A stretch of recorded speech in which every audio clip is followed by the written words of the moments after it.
Shalom. I want to dedicate this recording to the rescue of the Israeli captives and hostages in Gaza and to the elevation of the souls of the murdered and those who died in battle. Matthew 23 is an extremely critical text where the Pharisees and the scribes serve as a negative model. Jesus teaches his disciples how not to act by setting the example of the Pharisees and the scribes against their eyes. Yet who are the Pharisees and how is Jesus related to them? What indeed is the essence of this harsh critique in our gospel text, and how is this text's interpretation may influence Jewish-Christian relations writ large? For centuries, the category of the Pharisees was designated by Christian exegetes to describe the Jewish people as a whole, and the Jewish tradition as a Pharisaic religion.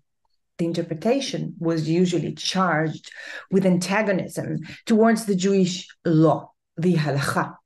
And the Pharisaic religion, i.e. Judaism, was detested as a religion of law and juxtaposed with Christianity as a religion of faith, thus depicting Judaism and Christianity as two opposite ways, one flawed and one true, one evil and one good.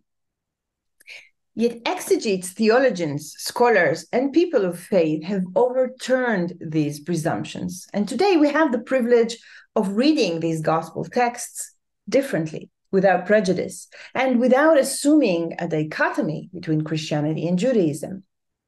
First of all, we are now much more aware of Jesus' respect to the halachic law.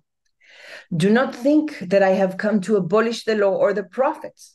I have come not to abolish, but to fulfill, as he tells us in Matthew 5:17. With the keys from the Sermon on the Mount in our hands, we can open also Matthew 23 and see that Jesus fully respects the authority of the scribes and the Pharisees who have taken their seat on the chair of Moses.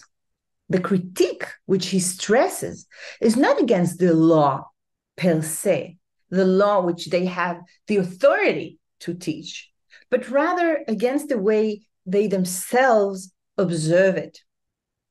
Do and observe all things whatsoever they tell you, but do not follow their example. Many of us parents say similar things to our children. Do what I say, not what I do. Certainly it testifies to our imperfection as parents, but it does not disqualify our parenting altogether. It is important to make this differentiation between Jesus' critique of how the Pharisees observe the law and between a critique of the law itself, because it allows us to reframe the entire polemic. Instead of seeing it as a polemic between Jesus as the ultimate Christian and the representative of Christianity, and between the Pharisees, which are the representatives of the Jews, this becomes now a polemic among Jews on the best way to observe the law. And again, not to abolish, but to fulfill it. A polemic among members of the same group can be harsh, but it is based on shared values and doctrines, not on a negation of the other. Indeed, the immense scholarship that allows us today to re-anchor the New Testament in the Jewish milieu in which it was written shows us to what extent Jesus and also Paul, who also seems extremely critical towards the Pharisees, themselves argue their opinions, interpret the Bible, and preach the sermons like their fellow Jews, and particularly like Pharisees. In the words of the Commission for Religious Relations with the Jews in 1985, Phariseeism, in the pejorative sense, can be rife in any religion. It may also be stressed that if Jesus shows himself severe towards the Pharisees, it is because he is closer to them than to other contemporary Jewish groups. Thank you.